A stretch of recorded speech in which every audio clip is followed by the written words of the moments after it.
Sit gerus. Ek wil tog iets deel voor ek begin. Ek moet eerlikwaar sê, Natasha se man se naam is eintlik Charles. So dit is nie net Natasha se man nie. Ek ken vir Charles al vir jare. En het ons regtig laat skrik gisterand. En laat gisterand hier by 8:00, 9:00 se kant, toe kontak ek vir Natasha, sy is nog by die hospitaal en ek vra vir haar, ons sal moet 'n call maak tussen my en haar, gaan ons dan nou die musiek stop, sy gaan dit nie kan maak nie, ek bedoel, sy is dalk heel nag by die hospitaal, ek weet nie, en sy sê vir my, nee, en toe hoor ek al Charles se stem oor die foon, en sy sê vir my, ons gaan sing vanoggend, en ek verstaan nou hoekom, want sy het die musiek gekies, Natasha, dankie, dit is waaroor alles gaan. Nou goed, moet ek begin, onsekerheid, wat 'n groot probleem. Ons almal sit met 'n probleem met onsekerheid. Jy's onseker in verhoudings, jy's onseker in, ek praat van vriendskapsverhoudings, enige verhouding is daar baie keer onsekerheid. Ons is onseker oor wat in die wêreld aangaan. Dis 'n probleem. Ons is nie meer seker van goed nie. Selfs nou as iemand al vir jou 'n foto meer stuur, dit sien net daar sagte ware waar jy kan maak net wat jy wil. Jy's nie meer seker of 'n prentjie die waarheid is nie. Voorheen kon jy sê, wys vir my die foto en jy sou dit geglo het. Ek is nog onseker baie keer oor goed, want redenasies verander, mense se idees verander, besluite verander. Regeringsbesluite ding een dag en die volgende dag dan draai hulle om en sê hulle, nee, ons gaan dit nie meer doen nie. Julle weet waarvan ek praat. Wêreldmoondhede en regerders kom met allerlei besluite en sê maar ons gaan dit doen en dan doen hulle dit en jy weet nie meer seker nie. En as jy weer sien is die rand sleg en die oliepryse sleg en alles is heeltyd onseker. Politieke leiers verander alles. Wie moet ek glo? Wat moet ek glo? Stories verander die heeltyd, oortuigings verander. Ouens kom en sê vir jou jare 'n ding werk so, selfs die kerk het gesê dinge werk so en na 50, 60 jaar is sekere goed nie meer reg nie. Dit bring totale onsekerheid by mense. En mense twyfel oor die toekoms. Mense twyfel oor, maar ek is nie seker wat gaan gebeur en dis menslik. En alles wat ek in jou hoor is negatief. En ek dink as ek nog aanhou vanoggend, gaan ons almal later totaal te neergedruk wees, want ek hoef jou niks te vertel nie, dis wat daar buite aangaan.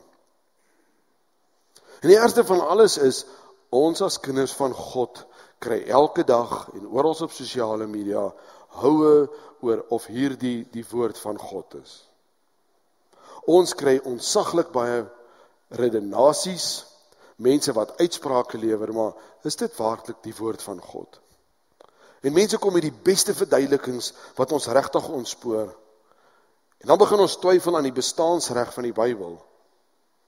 En die ergste van alles is, dan begin ons goed uitredeneer. Dan sê ons, jy weet wat, die Here het bietjie gesukkel met iets, so kom ons help hom.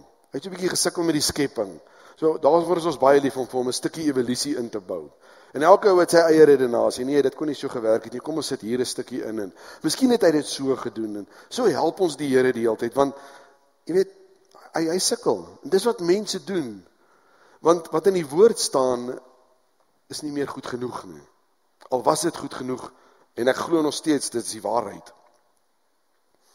En al op die slag wat ek en jy moet doen is om heeltyd hierdie goed te bewys en ek en jy staan by braaivleisvure en ons is te bang om iets te sê want ek is bang iemand sit my op my plek en mense kan dit goed doen. Daarom sê ek nie vir mense by 'n braaivleisvuur wat ek doen nie. Want dis die eerste ding wat gebeur is, hierdie tipe gesprekke kom in. En daar is soveel dinge wat teen my en jou se geloof inwerk. En selfs die kerk doen dit. Selfs die kerk is besig om goeders aan te vang waar mense twyfel. Ek het 'n persoon ontmoet, persoonlik, wat teologie gestudeer het en opgehou het daarmee. En ek het gevra hoekom en hy het vir my gesê, ek kon dit nie meer later verdra nie, want daar is te veel invloede waar ek as student, en ek gaan houe kry, hoor ek weet, waar ek as student opgelei word, maar ek word so geleer die hele tyd om die Bybel te bevraagteken. So wat's die doel daarvan? En dis 'n gevaarlike plek om te wees. Dis so goed as wat 'n ingenieur kom, hy studeer en hy begin die wiskunde wat hy nodig het om te gebruik, om 'n brug te bou, te verander. Dis nou nie meer reg nie. Ek wil nie oor daai brug ry nie, wees maar verseker daarvan. Maar dit vat baie aan ons. En ons word 'n bespotting. En ons word bang, en ek is seker jy kan jou vereenselwig hiermee. En ons is bang om trots te wees om te sê, maar ek dien die enige ware God. En dan hoor ons oor die radio en ons hoor uitsprake uit die kerk, maar daar's meer as een roete na die Vader. En dan lees ek die Bybel, en dan sê die woord van God vir my, daar's net een roete. Ons kan nie op 'n plek kom waar ons almal net moet akkommodeer nie.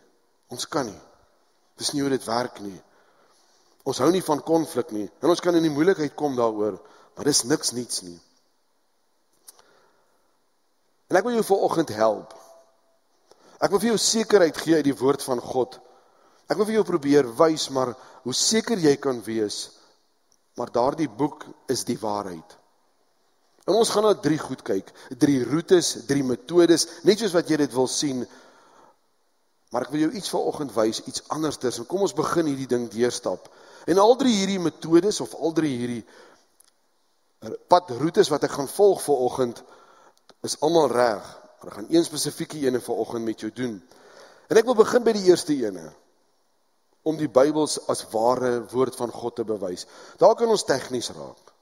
En jy kan maar gaan Google, en ek kan jou die hele oggend besig hou daarmee. En jy gaan jouself gate uitgeniet as jy begin in Google. Ek wil 'n paar stukkies inligting met jou deel, wat die waarheid is, wat ek in glo. Want die eerste metode waarna ek wil kyk is vanuit buite die Bybel.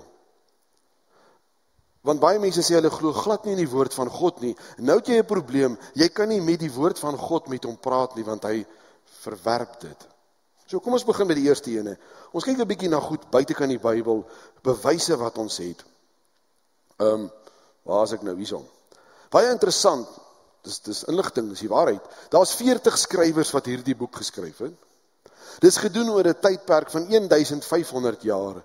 En jy sal dit nie glo nie, verwysings van Ou en Nuwe Testament, skrif wat skrif interpreteer, is daar maar net 36.000 geleenthede in hierdie boek.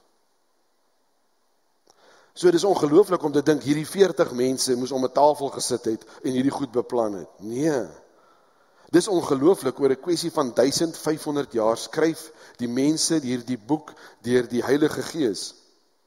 Nog 'n mooi ding is, en jy kan maar gaan kyk, is die akkuraatheid van die Bybel het vir soveel jare dieselfde gebly, van een generasie na 'n volgende generasie. Die waarheid het nie uitgeval nie. Die styl van die boek het verander, dis nie meer 'n boekrol nie, hy is baie netjies vir ons gebind. Nog 'n wonderlike ding is, daar was profeseë van lank terug, wat tot vervulling gekom het. Daar is goed in die woord gesê, en dit het gebeur. Dis 'n uitstekende ene. En dan 'n wonderlike ding is, hierdie boek, wat mense baie keer verwerp, die woord van God, gee leiding. Daar is 'n klomp dinge in die lewe, al glo jy nie in God nie, en jy gaan lees daar binne, dan gaan jy antwoorde kry. Morele waardes, wat is reg en wat is verkeerd, dis hier. Maak nie saak in wat jy glo nie, dit bestaan daar. Dis 'n tegniese gekyk daarna, van buite af die skrif. En jy kan maar gaan sit, doen jouself 'n guns, en jy gaan baie goeie skryf. Ongelukkig gaan jy net soveel ouens skryf wat daar teen is, en vir jou sê, nee, dis nie die waarheid nie. Maar ons is mooi groot, ons kan na die Heilige Gees ons lei. Die tweede metode hoe ek vir jou na die Bybel kan kyk, as die ware woord van God, is vanuit binne die woord van God. En ek wil 2 tekste met jou deel, 2 pragtige tekste wat gaan oor hierdie woord. Dis 2 Timoteus 3 vers 16. Elke skrifdeel is deur God geïnspireer en is nuttig vir onderrig, weerlegging, teregwysing en opvoeding om God se wil te gehoorsaam, sodat die mens wat aan God behoort bekwaam kan wees. Daar's hy. Dis 'n opleidingsdokument. Dis 'n wonderlike opleidingsdokument. So waarom jy hier vanoggend is, jy wil meer weet. Dit word so duidelik vir ons gesê, maar gebruik hom. Gebruik hom vir baie goeders, hy is beskikbaar. Ek wil vir jou nog ene lees, 2 Petrus 1 vers 20. Dit moet julle veral besef, geen profesie in die skrif berus op eie uitleg nie, want geen profesie is ooit deur die wil van 'n mens voortgebring nie, maar meegevoer deur die Heilige Gees, het mense die woorde uitgespreek wat van God afkomstig is. As dit jou nie opgewonde maak nie, dan weet ek nie wat maak jou opgewonde nie. Hoeveel Bybels is in jou huis? Baie.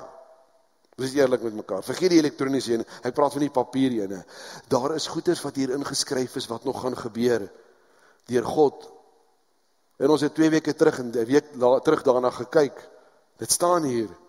En as goed wat gebeur het, die profetiese gedeelte uit die woord van God, is ongeloonlik.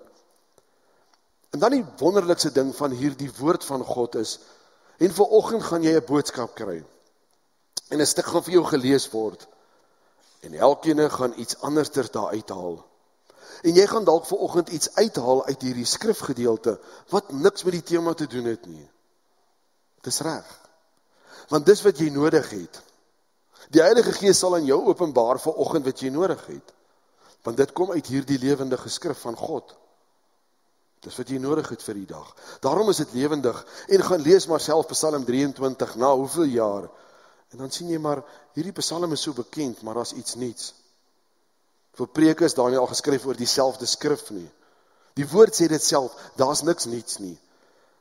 Weet nie wie dit besef nie, maar oor elke woord in die Bybel is daar al 'n preek geskryf. Geen preek is niet nie.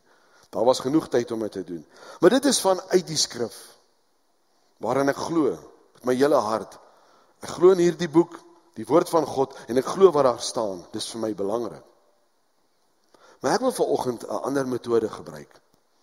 Ek wil 'n bietjie anders daarna kyk. Ek wil na 'n logiese metode kyk en konkrete bewyse. So wat ek vanoggend wil doen, en ek gaan dit nie vir jou probeer ingewikkeld maak nie, maar wat ek vanoggend beplan om te doen, is saam met jou te kyk van iets wat binne die skrif gebeur het, en toe buite die skrif gebeur het. Ek wil albei wêrelde vat. Ek wil iets vat wat daar gesê is in die woord van God, en dan gaan ons kyk, maar wat is toe gebeur daarvan? Is dit die waarheid? Het dit gebeur of nie? So ek wil graag na Handelinge 5 gaan kyk. Ek wil 'n bietjie agtergrond gee voor ek by die skrif van vanoggend kom is. In Handelinge 5, soos 'n paar keer al in Handelinge, is die apostels weer gevangene geneem, in die tronk gesit. Hoekom? Hulle verkondig die woord van God. Ek en jy hoef nie te bekommer dat ons in die tronk gesit word vanmôre nie. Maar die arme manne sit weer in die tronk. As jy bietjie verder gaan lees, dan kom 'n engel van God in die nag en hy bevry hulle. Want hulle is nou verbied, julle mag nou nie tronk toe gaan nie. Ekskuus, julle mag nie preek nie, julle sal tronk toe gaan. Die engel kom en hy bevry hulle. Wat doen hulle die volgende oggend? Ons terug in die tempelterrein en hulle gaan aan. Wat doen ek en jy as iemand iets op Facebook sit of Instagram of wat 'n stelling maak en die wêreld val hom aan? Wat maak jy? Jy haal dit vinnig af. Want sê nou ek kom in die moeilikheid. Wat maak die apostels? Hulle word in die tronk gegooi, hulle word gegeesel, hulle word vrygelaat deur God en die volgende oggend sal hulle terug. Dis God. Dis wat God verwag van my en van jou. So wat gebeur die Joodse raad? Het hulle weer by mekaar gemaak. Het hulle gesê, maar ons het vir julle gesê, julle kan nie preek nie, dit werk nie so nie. Julle mag nie met mense praat nie. En Petrus praat terug met hulle en hy sê vir hulle, verstaan my baie mooi, ons doen die wil van God. En hierdie ouens raak woedend. Want hoe harder hulle probeer om ontslae te raak van die apostels, hoe meer duik hulle op. Dan wil ek hê jy moet saam met my in Handelinge 5 vers 27 tot 36 by die 40 lees. Kom ons lees saam. Hulle bring toe die apostels en laat hulle voor die Sanhedrin staan. Die hoëpriesters het hulle begin ondervra. Die Sanhedrin is die regte woord. Jy sal sien in die ander vertalings, veral die 33 vertaling, praat van die Joodse raad. Dit is presies dieselfde. Het ons julle nie ten strengste verbied om hierdie naam te leer nie? En kyk, julle het julle leer deur die hele Jerusalem versprei, en julle wil die bloed van hierdie man op ons bring. Maar Petrus die apostel het geantwoord, ons moet eerder gehoorsaam wees aan God as aan mense. Is dit nie mooi nie? En wie is jy gehoorsaam? Die God van ons vaders het Jesus opgewek, wat julle doodgemaak het, om aan 'n kruishout te hang. Hom het God as leidsman en verlosser tot aan sy regterhand verhoog, om aan Israel bekering en vergewing van sondes te skenk. Ons is die getuienis van hierdie gebeure, en so ook die Heilige Gees, wat God gegee het, aan hulle wat aan hom gehoorsaam is. Toe hulle dit hoor, was hulle rasend van woede, en wou die apostels doodmaak. Maar, toe staan iemand in die Sanhedrin op, 'n Fariseer met die naam Gamaliel. 'n wetgeleerde wat hoë aansien by die volk het, en gee opdrag dat hulle die mense vir 'n oomblik na buite neem. Daarop sê hy vir hulle: Israeliete, dink goed na oor wat julle met hierdie mense gaan doen. Want 'n ruk gelede het Theudas opgestaan en daarop aanspraak gemaak dat hy iets besonders is. En ongeveer 400 manne het by hom aangesluit.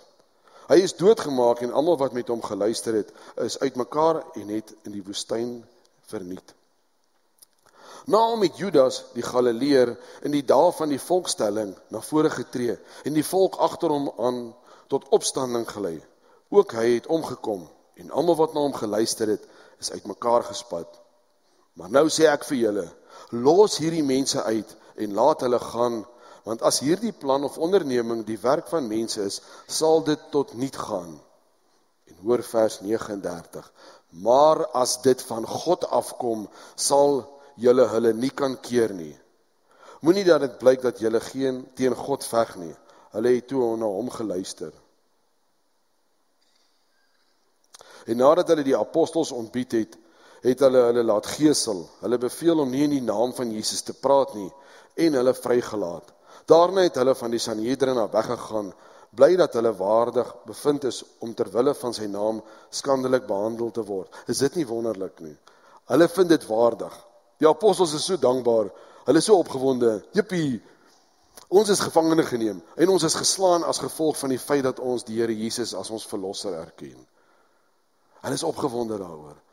Ek weet nie van jou nie, maar as jy opgewonde wees, hulle is seer gemaak omdat hulle in God glo. Boonop het hulle nie opgehou om elke dag op die tempelterrein en van huis tot huis onderrig te gee nie, en ook nie om die evangelie verkondig dat Jesus die Christus is nie. Hulle hou net nie op nie. Hulle hou net aan en aan en aan. Dis geloof. Dis Gods mense. Maar ek wil vanoggend op iets interessant fokus vir jou. En ek weet nie of jy al gehoor het van Gamaliel nie. Vanoggend gaan ons bietjie kyk na hierdie persoon met die naam van Gamaliel. En dan staan in die begin van die skrif, hy was 'n wetgeleerde, iemand wat die volk na opgekyk het, 'n belangrike man, iemand wat aansien gehad het. As jy verder gaan lees in Handelinge 22, dan sien jy lees dat wanneer Paulus voor die volk staan en besig is met sy getuienis, dan vertel hy vir die volk, maar hy het sy opleiding by Gamaliel gekry. Gamaliel het vir Paulus opgelei. Gamaliel is die ene wat regtig 'n groot teoloog is, die hoofteoloog van die Ou Testament, die hooffariseer. Hierdie ou weet wat aangaan in die Ou Testament. En al die goeie speel af vir hom. Wat doen hy? Net toe bring hy die apostels voor hom, jy het dit nou net gehoor. En hy besluit maar, hy hoor wat hulle sê, hy sien wat besig is, en hy laat almal verdaag, en hy praat alleen met die raad, en hy sê vir hulle, daar het 'n paar dinge gebeur. Nou Theudas praat hy toe as 'n voorbeeld, dis 'n groep mense wat begin het om iets te probeer, soos Jesus. Hulle was so 400, en uiteindelik, toe werk dit nie vir hulle uit nie. Hy verwys toe verder na Judas, wat die volk probeer opsweep het, om een of ander rede, maar dit het ook nie gewerk nie. Maar dan sê Gamaliel iets. Maar nou sê ek vir julle, los hierdie mense uit en laat hulle gaan, want as hierdie plan of onderneming die werk van mense is, sal dit tot niet gaan. Maar as dit van God kom, sal julle hulle nie kan keer nie. Moenie dat dit blyk dat julle teen God veg nie. Hulle het toe na hom geluister. Gamaliel het iets raak gesien.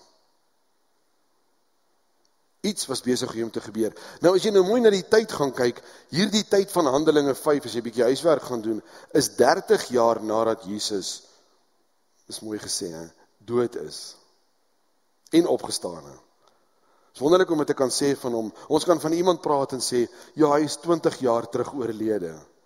Maar hier was die Here Jesus 30 jaar terug oorlede en hy het opgestaan. Hierdie Here Jesus wat in dieselfde tempelterrein ook gepreek het. Gamaliel was nie 'n jong ouetjie nie. Gamaliel het hierdie Jesus ervaar. Staan nie in die skrif nie, maar dis logies. Hy het hom gehoor preek, hy het al hierdie goed gesien gebeur. Jesus moes baie bekend gewees het. As daar sosiale media was 30 jaar om en by, na Jesus se opvaar, is ek seker so die sosiale media vrot gewees het van hierdie ou. Almal sou vir mekaar vertel het. Almal sou vir mense gesê het van hierdie groep mense, wat praat van hierdie ou, en hulle hou net nie op nie, hulle hou net aan, en aan, en aan, in die tempelterrein. Gamaliel het besef, maar, iets is aan die gang hierso. En hy het besef, hy moet hierdie geweld stop. Toe besef hy iets, hy gaan hierdie situasie toets met tyd. Dis wat hy gedoen het. Hy het hulle getoets met tyd. As hierdie ouens praat van hierdie Jesus dan nou, wat nou so belangrik vir hulle is, en dis nie die waarheid nie, en dit kom nie van God af nie, maar gaan dit mos nie lank hou nie. Dis mos nie die waarheid nie. Sal maar net 'n rukkie vat en dan is alles verby. Gamaliel was reg, tyd is baie belangrik. As jy mooi na die tyd gaan en jy gaan werke terug, 1935 jaar later, hier staan ons. Gamaliel het tyd gegee. Nou, as Gamaliel nog geleef het, hy nou al 1935 jaar gewag, en het nie gestop nie. Het het nie opgehou nie. Dieselfde evangelie wat 1935, en ek hou daarvan om het oor en oor te sê, verkondig was, bestaan nog steeds vandag. Daar word nooit weer verder van Gamaliel gepraat nie, maar hierdie ou het agtergekom, hier is iets besig. So wat het ek en jy vanoggend om te vra, maar is die woord van God en dit wat ek en jy glo die waarheid? Jy het twee goeders. Jy het 'n sekulêre ou, ek noem hom 'n sekulêre ou, al word daar van hom gepraat in die Bybel, wat nie geglo het op hy stadium, wat een sinnetjie gesê het, en dan het jy tyd. En die tyd wat jy het is 1935 jaar later. En in daardie tyd is mense doodgemaak. Daar is oorlog gemaak. Jy kan maar gaan kyk, dis een van die boeke waaroor die meeste oorloë nog gemaak is.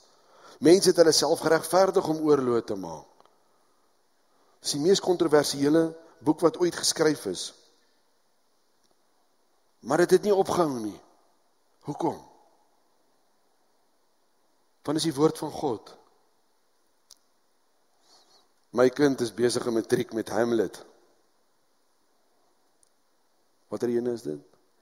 Macbeth, ek is altyd die mekaar. Ons het Romeo en Juliet gedoen. Van julle sal weet waarvan ek praat. Dit is mos geskryf deur Shakespeare. Die boeke hou nou nog hulle rukkie aan. Van ons is geforseer om dit te lees, is ek reg? Ons is geforseer. En ek verstaan nou nog nie wat daar aangaan nie. En ek probeer dit nou vir die tweede keer in my lewe doen. Baie vreemd. Ek wonder of Shakespeare se werk 1900 jaar gaan hou. Soveel mense skryf sekulêre boeke, boeke oor die Bybel, boeke oor enige iets, maar het gaan verby. Want niemand tel het weer op nie. En dan is ons maar geforseer op skool om dit te doen, maar hierdie boek wil nie ophou nie. Hierdie boek het gesê, maar in hierdie boek staan daar, maar kom ons kyk. Kom ons kyk na die tyd. Ons kyk hoe lank vat dit. En toe vat dit nie so lank nie. En dit gaan nog langer aanhou, nog dalk 1000 jaar. Dis hoe oud dit is. Al die pad saam met my en jou. Nou goed, nou vat jy wat ek sê en ek hoop so. Maar nou het ons mos hierdie gedeelte, as kinders van God, nou sê ons die volgende, ja maar. Nee. Ja maar, en ek het 'n paar ja maars hier vir jou, is 'n baie bekende ja maar. Want hier begin die moeilikheid. Ja, maar wat van die Koran, wat die moslim mense gebruik, vir die moslim geloof, om in Allah te glo? Dis 'n baie goeie een. Die Koran is ook al 'n hele paar jaar oud. Dis die krediet wat, of ons sê, maar, ja, maar wat van die mense wat ander gode aanbid, hulle gelowe is ook nou al 'n rukkie aan die gang. Dis 'n mooi ene, ek hou van daai ene. Kom ons gaan verder. Ja, maar wat van mense wat nog nie van die Here gehoor het nie, en in ander goed glo? Dis 'n goeie redenasie. Ek is nou besig met apologie, ek is besig om te vra, maar is dit die waarheid? Ek is vir jou nog ene. Ja, maar wat van die goddelose mense, wat in geen God glo nie? As jy mooi luister, het ek 4 sinnetjies gebruik, en al 4 sinnetjies het ek die woord glo gebruik. Dis waaroor het gaan. Daar is 'n stuk geloof in. Dis die belangrike gedeelte. As jy dit ook nie geweet het nie, die evolusie-teorie is ook 'n geloof. Hoe nou? Wel, dis iets waarin iemand glo. Hy glo daarin. Ek en jy glo in die woord van God. Ons het hom as bewys, hier staan hy, maar ons glo daarin. Wat vir my die interessantste is, en ek kan dit nie verstaan nie, dit maak nie saak wat 'n wêreldbeskouing jy het in die lewe nie, jy sal aan iets glo. Jy het geglo dat die kar waarmee jy ry vanoggend dit sou maak tot hier. Jy het geglo hy sal werk. Maar wat ek nie kan verstaan nie, is dat, waarom is ons mense wat in die kerk deel van die koninkryk van God is, die mense wat die heeltyd die goed bevraagteken? Dit verstaan ek. Want ek sê oor die vraag kry. Ek verstaan dit glad nie. Ons glo in enige iets. Ek het al 'n toets gedoen in die gemeente, toe die vorige predikant hierso was, gaan nie sy naam noem nie, ons is op kamera, het ek 'n toets gedoen en ek het 'n storie gaan versprei wat totaal nie die waarheid is nie, maar baie belaglik. Om te kyk hoe lank het vat. Het was 2 ure, toe lei my telefoon. Hy vra vir my, waarmee is jy besig? Ek sê nie, ek doen 'n toets vandag. Ek wil kyk hoe lank vat dit vir 'n storie wat nie die waarheid is nie, wat mense dadelik geglo het, om deur die gemeente te draai tot by hom. 2 ure.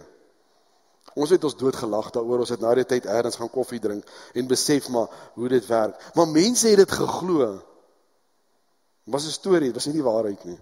Ek spyt, ek moes hom bietjie erger gemaak het, maar goed, ek was nog versigtig. Maar wanneer dit kom by die woord van God, dan sukkel ons om hom te glo. Ons het al die bewyse, wêreldbewyse.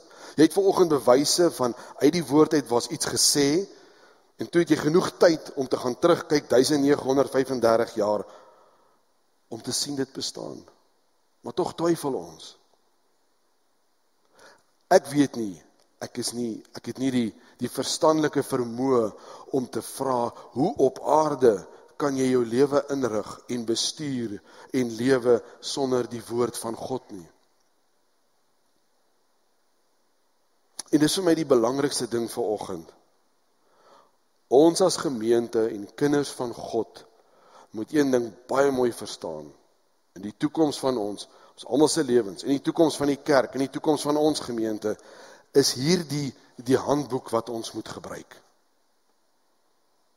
En as iets nie binne in die boek staan nie, dan is dit nie daar nie. Middag toe vra iemand vir my, hoekom is dit en dit, wat van dit en dit in die Bybel? Toe sê ek, weet jy wat, daar's nog 'n ding wat nie in die Bybel staan nie. Daar staan ook nie in die Bybel, hoekom is daar petrol of diesel grassnyers nie. Dis nou baie ligsinnig, maar dis die waarheid, dit staan nie daar nie. Want is nie nodig om daar te staan nie. God het vir ons alles aan mekaar gesit wat ons nodig het.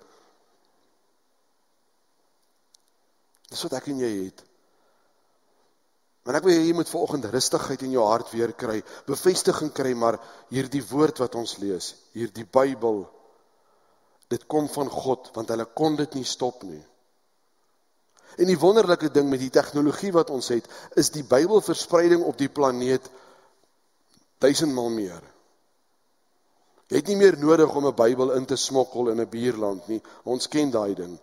Jy gaan net en gee vir die oue app, en hy lees die Bybel. Ons is op 'n plek, een keer, ek in Lausanne, waar ons op 'n plek gekom het, waar mense stukke Bybel gehad het, waar dit uitgeruil het met mekaar.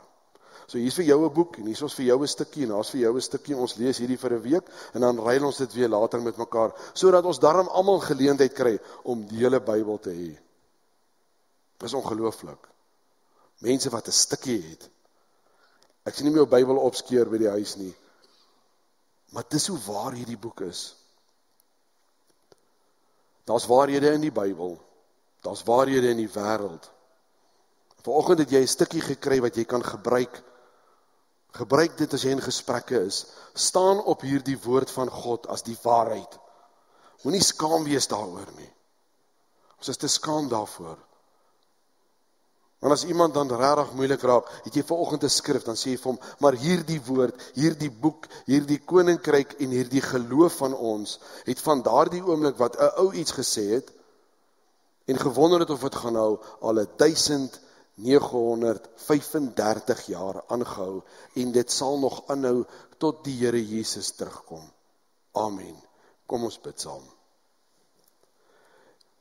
Here, ons staan verstom om te besef, maar ons het soveel om dankbaar te wees. U woord is volledig. U woord is alles. U woord is die fundament waarop ons staan. U het dit vir ons gegee, u gee dit nog steeds. U gee vir ons elke dag openbaring uit u woord uit, en ons wil vanoggend by u kom, en ons gebed is, Heilige Gees, vat die pad saam met ons. Openbaar vir ons die skrif. Roer in ons harte wat is nodig, elke keer. Roer in ons harte om die waarheid te gaan soek in die boek van die lewe. Die boek met ons name op, die boek vir die toekoms. En laat ons die werklik sal ervaar as die enige ware God, en daarop sal staan sonder om te twyfel. En sal besef ons is nie alleen nie, want U as God is met ons. Amen.